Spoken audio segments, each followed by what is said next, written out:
नमस्कार दोस्तों, IITN पढ़ाई वाला में आपका स्वागत है। आज की क्लास में ज्योमेट्रिक प्रोग्रेशन डिस्कस करेंगे। Geometric progression basically is a series in which every next term is obtained by multiplying और dividing a certain number in its previous term. तो उसके लिए एक एग्जाम्पल लेके मैं डिस्कस करता हूँ। एग्जाम्पल 1 लेते हैं। एग्जाम्पल फर्स्ट ले लेते हैं कि ज्योमेट्रिक प्रोग्रेशन कैसे फाइंड आउट की जाती है और टर्म्स क्या रहती है। जैसे let us suppose that we have a progression 2, 8, 32, 128 and 512 dot dot dot. इसके अंदर देखिए, इसको फर्स्ट टर्म A1 कह देते हैं, इसको सेकंड टर्म A2 है, ये थर्ड टर्म A3 है, ये फोर्थ टर्म A4 है, ये फिफ्थ टर्म A4 है, 5 है एंड सो ऑन आगे चलेगा। तो आप एक काम करिएगा, A2 अपॉन A1 कैलकुलेट करिएगा, इज इक्वल टू 8 अपॉन 2 है, आपके पास 4 होगा। सिमिलरली आप A3 अपॉन A2 कैलकुलेट करिएगा, आपके पास 32 अपॉन 8 है, ये भी आपके पास 4 आ गया। नेक्स्ट आप A4 अपॉन A3 कंप्यूट करिएगा, उसके लिए 128/32 है, ये भी आपके पास 4 है। नेक्स्ट आप A5 अपॉन A4 कैलकुलेट करिएगा, 512 अपॉन 128 है, ये भी 4 है। देखिए, next term upon previous term का रेशियो जो है वो हमेशा कांस्टेंट आ रहा है, 4 है। इसको आप अनदर टर्म्स में भी सोचिएगा कि मुझे अगर A2 चाहिए तो 4A1 है, अगर मुझे A3 चाहिए तो 4A2 है, अगर मुझे A4 चाहिए तो 4A3 है, अगर मुझे A5 चाहिए तो 4A4 है। इसका मतलब ये है कि प्रीवियस टर्म को 4 से मल्टीप्लाई करते जाइएगा, आपको next term of the GP मिलती जाएगी। तो ज्योमेट्रिक प्रोग्रेशन में आप क्या कर रहे हैं कि एक प्रीवियस टर्म को आप मल्टीप्लाई कर रहे हैं बाय सर्टेन नंबर, तो आपको नेक्स्ट टर्म मिल रही है। That certain number is known as common ratio of the GP. Common ratio of GP. यहाँ पर इस एग्जाम्पल के अंदर कॉमन रेशियो क्या है? 4 है। इसको R से रिप्रेजेंट करते हैं इन जनरल कंडीशंस के अंदर। देखिए, एक नेक्स्ट एग्जांपल और डिस्कस करते हैं ताकि आपको और थोड़ी सी क्लियरिटी आए। एग्जांपल 2 ले रहे हैं। इसके अंदर देखिए 1, 2, 4, 8, 16 डॉट डॉट है। यहाँ पर देखिए आपका जो है ये A1 टर्म ले लेते हैं, ये A2 है, ये A3 है, ये A4 है, ये A5 है। A2 अपॉन A1 कैलकुलेट करिएगा, 2 अपॉन 1 इज इक्वल टू 2 है। A3 अपॉन A2 कैलकुलेट करिएगा, 4 अपॉन 2 है, इज इक्वल टू 2 है एंड सो ऑन। तो इसको कॉमन रेशियो R हो गया। This is also a GP with common ratio R। तो इस तरीके से आप प्रीवियस टर्म को सर्टेन वैल्यू से मल्टीप्लाई करके नेक्स्ट टर्म कैलकुलेट कर लेते हैं, तो इसको अपन ज्योमेट्रिक प्रोग्रेशन कहेंगे। तो ज्योमेट्रिक प्रोग्रेशन एक सीरीज है जिसमें टर्म्स के अंदर रिलेशन जो है वो इस तरीके का है। तो मैं जनरल फॉर्म ऑफ जीपी लिख देता हूँ। General form of geometric progression लिखेंगे।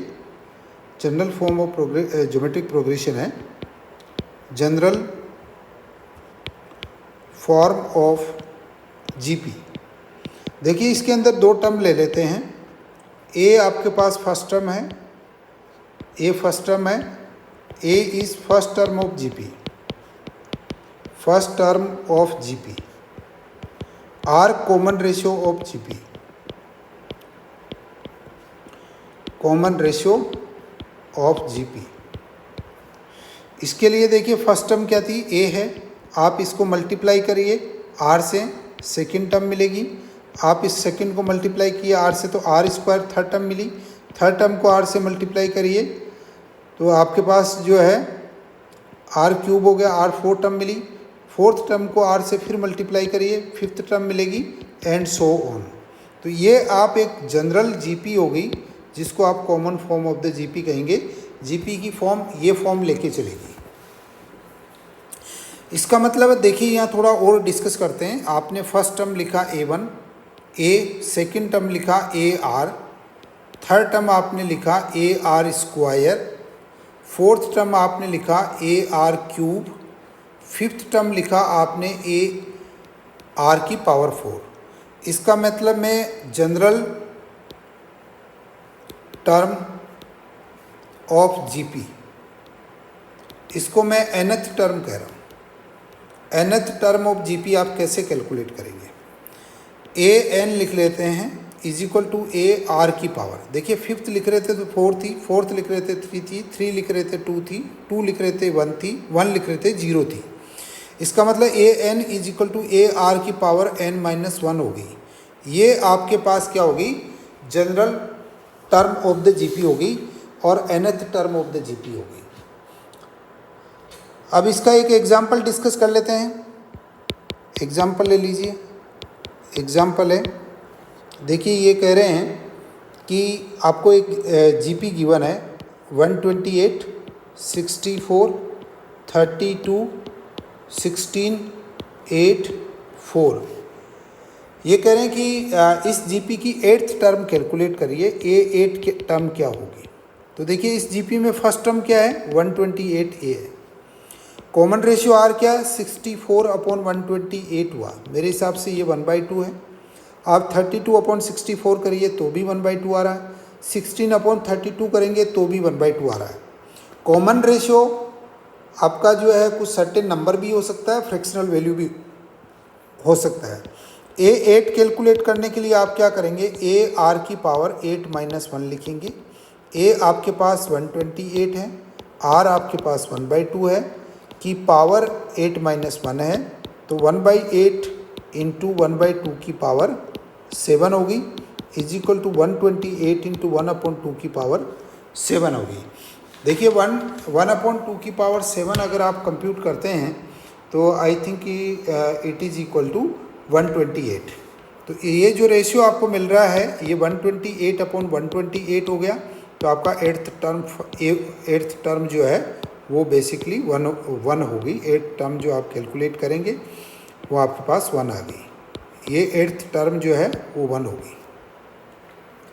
इस तरीके से आप ज्योमेट्रिक प्रोग्रेशन जो है उसकी जनरल टर्म फाइंड आउट कर सकते हैं। नेक्स्ट देखिए, ज्योमेट्रिक प्रोग्रेशन जो है उसका समेशन कैलकुलेट करते हैं। Sum of n terms of GP. देखिए जीपी आपके पास क्या होता है, फार्मूला लिखने के लिए इसको 2-3 तरीके से लिख देते हैं, लेकिन उसमें कोई ज़्यादा फर्क नहीं पड़ता है। एक फार्मूला यूँ लिखते हैं, S N is equal to a into R की power n minus 1 upon R minus 1 where R is greater than 1, ऐसा लिखते हैं। एक S N is equal to लिखते हैं a इंटू 1 माइनस आर की power n upon 1 minus R हो गया, where R is less than 1। हर बुक में ये 2 फार्मूले लिखे हुए होते हैं, लेकिन जितना मुझे समझ में आ रहा है आप इसके अंदर माइनस कॉमन ले लीजिए, न्यूमरेटर डिनोमिनेटर दोनों से, और वो माइनस माइनस कैंसिल आउट हो जाएगा और इस फॉर्म में कन्वर्ट हो जाएगा। तो शायद इसका कोई ज़्यादा सिग्निफिकेंस रही है। तो आप एक जनरल फार्मूला जो है वो ये वाला याद रख लीजिए, क्योंकि माइनस कॉमन आके आपका हो जाता है। ये वाली कंडीशन भी लगाने की ज़रूरत नहीं है। आप nth टर्म ऑफ जीपी का सम कैलकुलेट करेंगे n टर्म्स का, तो अपॉन 1 माइनस आर रख लीजिए। ये फाइनाइट जीपी के लिए ये फार्मूला लगेगा, ये आपको ज़रूर ध्यान रखना है। लेकिन इसमें अगर मान लीजिए आपके पास आर की पावर, अगर आर आपके पास 1 है ना, if R is equal to 1 है, ये जरूर लिख सकते हैं, आर नॉट इक्वल टू 1 है तो ये फार्मूला लगाएंगे। और अगर आर इज इक्वल टू 1 है तो S N is equal to N A हो जाता है। ये एक स्पेसिफिक प्रॉब्लम कई बार आपसे पूछ ली जाती है कि अगर आर इज इक्वल टू 1 है उस केस में आप इस तरीके से इसको सॉल्व करेंगे।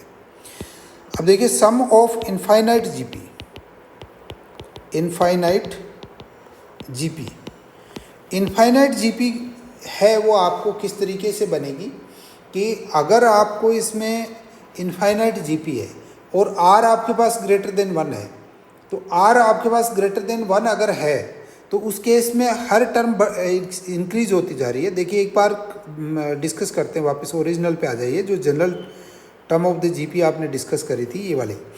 यहाँ पे ए, अगर आर ग्रेटर देन 1 है ए आर, फिर ए आर स्क्वायर, ए आर क्यूब, ए आर की पावर 4 एंड सो ऑन।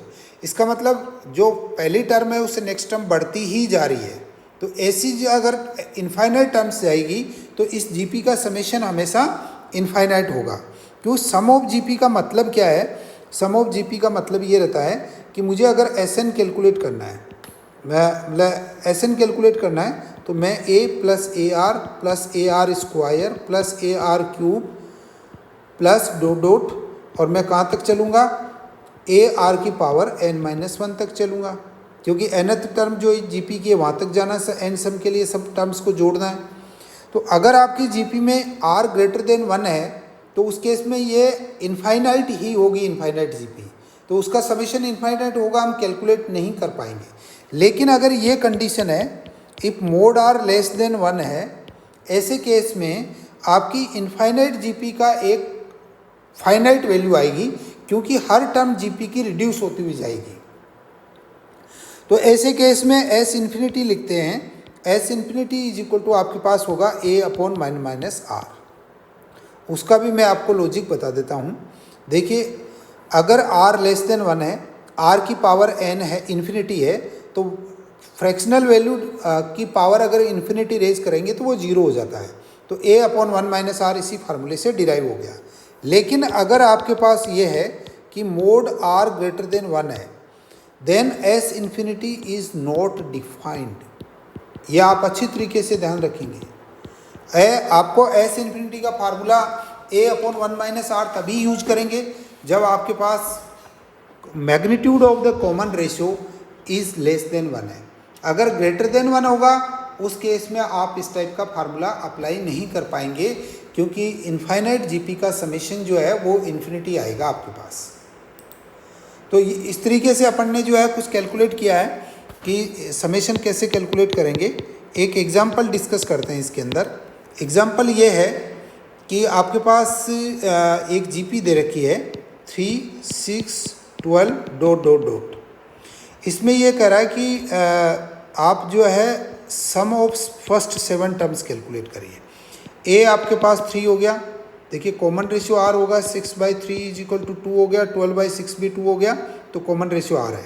हमें S7 चाहिए, तो मेरे हिसाब से a इंटू 1 माइनस आर की पावर 7 हो गया, 1 माइनस आर की पावर n होगा अपॉन 1 माइनस आर हो गया, इज इक्वल टू A3 है इंटू 1 माइनस 2 की पावर 7 हो गया अपॉन आपके 1 माइनस 2 हो गया।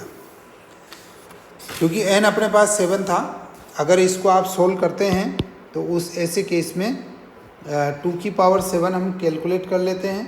2 की पावर 7 आपके पास 128 होता है, तो 3 इंटू 1 माइनस 128 है अपॉन माइनस 2 है, इज इक्वल टू आपके पास देखिए ये 3 इंटू माइनस 127 होगा अपॉन माइनस 2 होगा।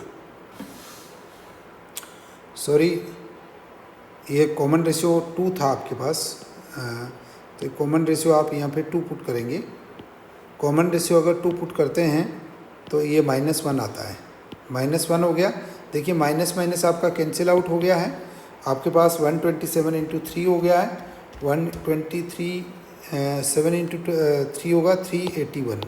तो S इन्फिनिटी जो है आपके S7 जो है 381 हो गया। ये आपके लिए बेस्ट सोल्यूशन आ गया है। अब देखिए इसके अंदर आप कुछ अनदर एग्जाम्पल भी सॉल्व कर सकते हैं।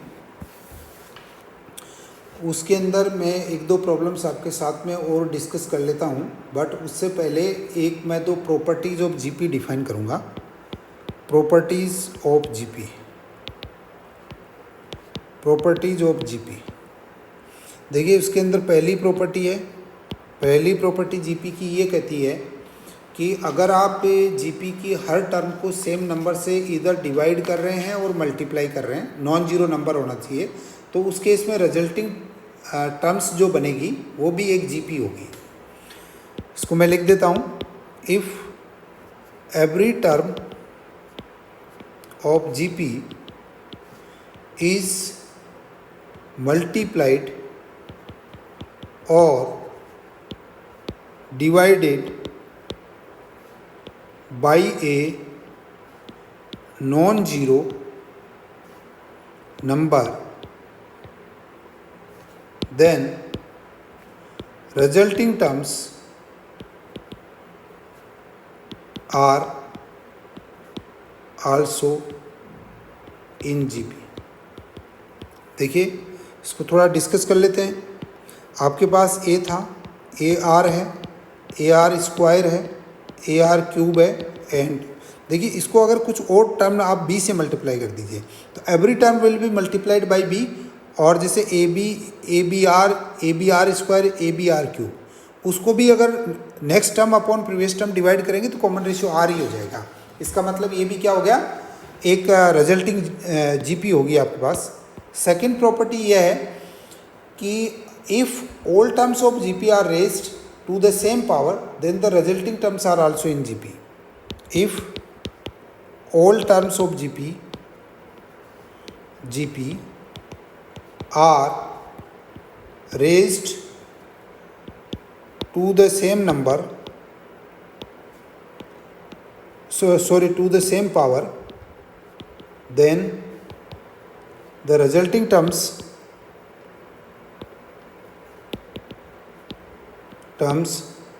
are also in GP। ये आपके पास दो प्रॉपर्टीज़ थी जो जीपी की कॉमन प्रॉपर्टीज़ डिस्कस कर ली है, और अनदर एक आधा प्रॉब्लम इसके अंदर और सॉल्व करने की कोशिश कर लेते हैं अपन। कुछ न्यूमेरिकल वैल्यूज़ ले लेते हैं और न्यूमेरिकल वैल्यूज़ डिस्कस करके एक सिंपल सी प्रॉब्लम जैसे आपको सॉल्व करवाते हैं। एग्जांपल ले लीजिए। एग्जांपल है, एक जीपी दे रखी है 139 ... ये करे how many terms of this GP will sum to 121। देखिए इसको रिवर्स में पूछा गया है, आपको n टर्म्स का सम 121 दे रखा है और आपको n कैलकुलेट करवाया जा रहा है कि ये आपके पास कौन सा समेशन जो है कितनी टर्म्स का समेशन 121 बना रहा है। उसके लिए आपको इसका जो है सॉल्यूशन फाइंड आउट करना है। उसके लिए देखिए आपको क्या करना है, एस एन का फार्मूला लगाइए, ए इंटू, पहले तो कॉमन रेशियो आर ले लेते हैं, 3/1 हो गया, 3 हो गया, तो ए इंटू आर की पावर उसको मैं जनरलाइज फॉर्म वही लूँगा, 1 माइनस आर की power N upon 1 minus R हो गया। देखिए ये 121 है इज इक्वल टू ए आपके पास 1 है इंटू 1 माइनस आर की पावर एन हो गया अपॉन 1 माइनस 3 हो गया, इज इक्वल टू देखिए आप ये 1 माइनस 3 की पावर n हो गया अपॉन -2 हो गया। उसके लिए मैं माइनस मल्टीप्लाई कर लेता हूँ, 3 की पावर n -1 अपॉन 2 हो गया। इट इम्प्लाइज दैट 3 की power n -1 is equal to 2 into 121 हो गया, इज इक्वल टू देखिए 2 4 2 हो गया, एंड इट इम्प्लाइज दैट 3 की power n is equal to 242 plus 1 हो गया, ये 243 हो गया। अब देखिए हम क्या करें कि आपको क्या करना है कि ये जो 243 है इसको रिवर्स डायरेक्शन में सॉल्व करने की कोशिश करनी है आपको। कि बेसिकली क्या है कि हम 3 की कितनी पावर जो है 243 बनता है, तो आई थिंक 3 की पावर 5 जो है वो 243 बनता है। ये थोड़ा सा आप इसका वैल्यू लिख लेंगे, is equal to n is equal to 3 की पावर 5 हो गया। It implies that n is equal to 5 हो गया। तो आपके पास n 5 टर्म्स जो जीपी की है वो बेसिकली आपको बना देगी ये समेशन, गिवन समेशन 121 बन जाएगा। क्लियर हो गया? तो इस तरीके से आप जो ज्योमेट्रिक प्रोग्रेशन है उसकी प्रॉब्लम्स आपको गिवन है वो आप कैलकुलेट कर सकते हैं। समटाइम्स जो है आपको इसमें कुछ प्रॉब्लम न्यूमेरिकल के टर्म्स में भी दे देते हैं, तो एक न्यूमेरिकल के टर्म्स में सॉल्व करने की कोशिश कर लेते हैं। एग्जांपल है, देखिए इसको थोड़ा समझने की कोशिश करिएगा। इसमें एक है निधि डिसाइडेड टू पे back A banks loan in okay, it is some sort of the arithmetic progression, so I will not solve this problem.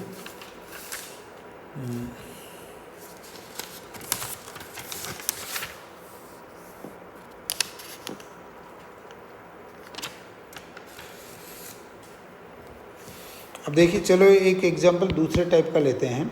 इसमें ये कह रहा है कि A B and C are in GP है,